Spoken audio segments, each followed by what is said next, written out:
Oi pessoal, meu nome é Bruna Funk, mas aqui a gente fala de pop.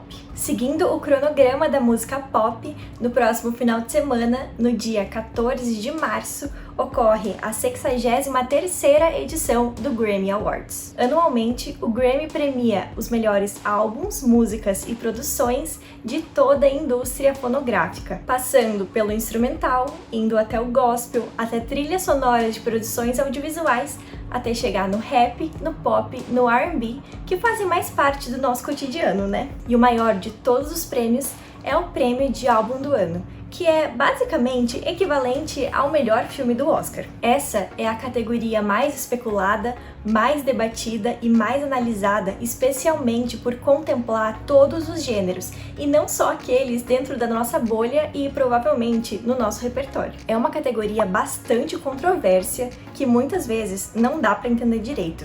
E por isso eu fiz uma grande análise e trouxe aqui algumas coisas que eu descobri sobre o prêmio de álbum do ano. Essa pesquisa é basicamente baseada em alguns padrões que eu encontrei nos últimos 20 anos. Foi uma pesquisa bem vasta e eu espero muito que vocês gostem desse vídeo. Se gostarem, não esqueçam de mandar para os amigos de vocês, por favor. Quase dá para descobrir quem vai levar o prêmio de álbum do ano no Grammy desse ano. Os concorrentes ao álbum do ano 2021 são Quilombo, da Jhené Aiko, R&B, Black Pumas, do Black Pumas, American Roots, Everyday Life, do Coldplay, alternativo, Women and Music Part 3, das Haim, Rock, Jessie, volume 3, Jacob Collier, Future Nostalgia, da Dua Lipa, Pop, Hollywood's Bleeding, do Post Malone, Pop e Folklore, da Taylor Swift, Pop.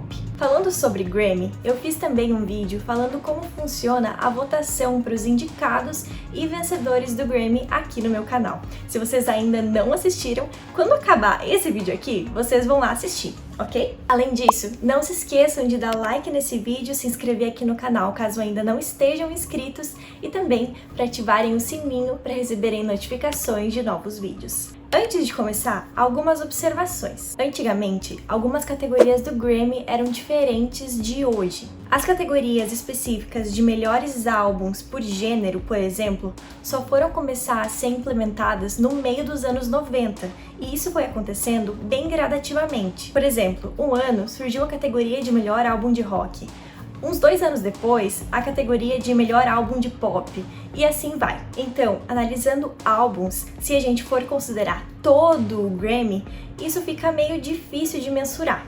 Então, eu selecionei 20 anos para fazer essas análises, ou seja, eu peguei desde 2001 até 2020. É cerca de 1/3 de toda a existência do Grammy, e eu acho que ele compete um pouco melhor com o mundo da música que a gente vive atualmente. Mas antes de falar sobre cada tópico, eu vou avisar se eu tô usando o Grammy no geral ou se eu tô usando os últimos 20 anos, para ninguém ficar perdido, ok? Então, vamos lá?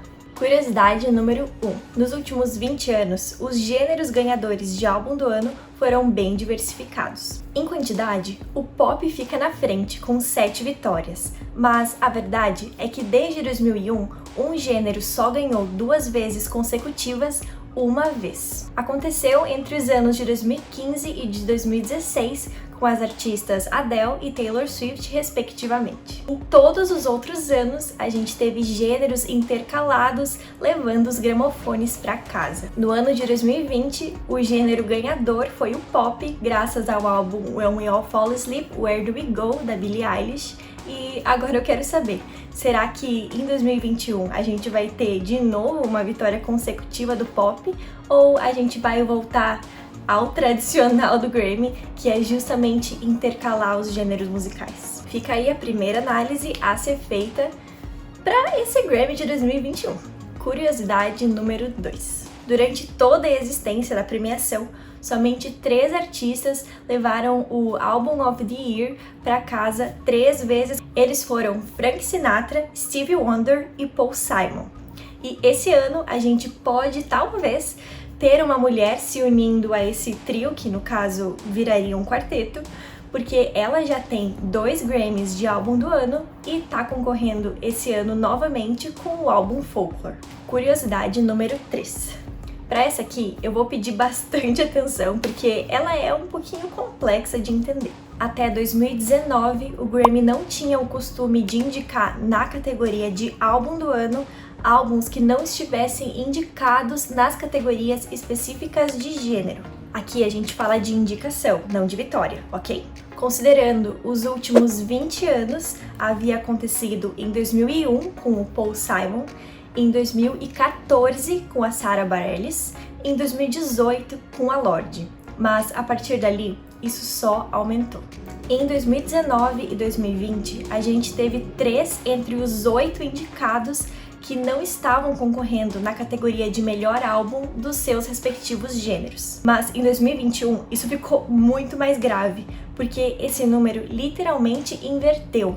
Ao invés de 3 álbuns não indicados nos gêneros específicos, a gente teve 3 álbuns indicados nos gêneros específicos. Ou seja, todos os outros, Post Malone, Jacob Collier, Coldplay, Haim, não estão concorrendo em nenhuma outra categoria de álbum. A gente tem Post Malone, Haim e Jacob Collier concorrendo com músicas dentro de categorias de gêneros, mas o álbum completo, não. E quando chega no Coldplay, eles não estão indicados a nada além de álbum do ano. Eles só estão na categoria de álbum do ano. Eles não têm em single, em performance, em nada disso. Só álbum do ano. E aí abrimos um questionamento. Que mérito tem um álbum que está concorrendo entre os melhores dos melhores se ele não consegue ficar nem entre o top 5 melhores álbuns do seu próprio gênero? O único que se escapa aqui é o Black Pumas, que tem um álbum de um gênero chamado American Roots, mas a gente não tem uma categoria de melhor álbum desse gênero. Então, teoricamente, não tem como eles estarem indicados, né? Mas a gente tem categoria de melhor canção e de melhor performance, e aí, em performance, eles estão sim indicados com a música Colors. Então, para curiosidade número 4, a gente puxa o gancho dessa curiosidade anterior.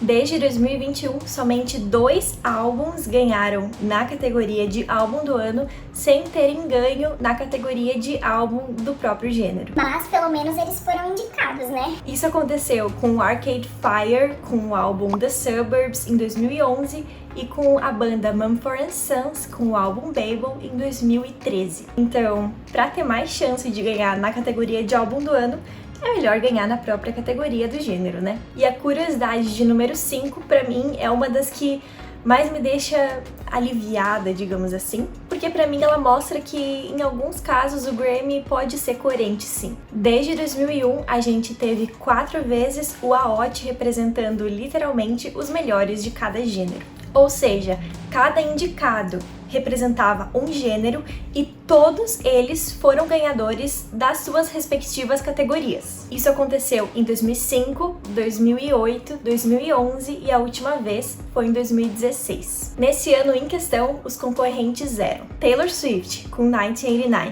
que ganhou em Pop Vocal, The Weeknd com Beauty Behind the Madness, que ganhou em Urban, Kendrick Lamar com To Pimp a Butterfly, que ganhou em Rap, Chris Stapleton com Traveler, que ganhou em Country, e Alabama Shakes com Sound and Color, que ganhou em Alternativo.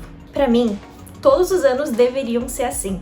É a categoria de álbum do ano ideal, porque ele literalmente tá pegando os melhores de cada um dos gêneros e colocando todos eles para concorrer entre si. Realmente os melhores dos melhores. Que o Grammy privilegia artistas brancos, a gente já sabe, né? Mas vocês sabiam que faz 21 anos que nenhuma artista negra ganha a categoria de álbum do ano? Nos últimos 20 anos, a gente teve 3 homens negros entre 17 artistas brancos ganhando esse maior gramofone, mas a última vez que isso aconteceu com uma mulher negra foi em 1999 com a Lauryn Hill. Além dela, somente a Whitney Houston e a Natalie Cole também ganharam a categoria. Se a Jhené Aiko ganhar álbum do ano esse ano, finalmente a gente vai ter a primeira mulher negra da nova geração levando o maior gramofone de todos para casa. Bom, pegando todas essas análises e vendo o histórico do Grammy, Acho que já dá pra ter uma ideia de quem pode vencer a categoria, né? O AOT de 2021 tá bem esquisito, mas a gente ainda tem uns 3 ou 4 álbuns que a gente pode se agarrar. Alguns de vocês me pediram em outras redes sociais pra fazer uma mini review de cada um dos álbuns e falar o que eu acho de cada um deles e tudo mais. E se vocês quiserem, comentem aqui que eu trago no próximo final de semana, ok? Bom, pessoal, então é isso. Eu espero muito que vocês tenham gostado desse vídeo. Eu gostei muito de fazer e eu fiquei muito chocada a cada padrão que eu ia vendo e descobrindo e pensando, meu Deus, então talvez esse seja o ganhador esse ano. E eu quero que vocês me digam o que vocês acham disso. Vocês acham que vai seguir padrões, que vai mudar alguma coisa, que a gente vai ter um ganhador aí que não foi indicado em melhor álbum do seu próprio gênero?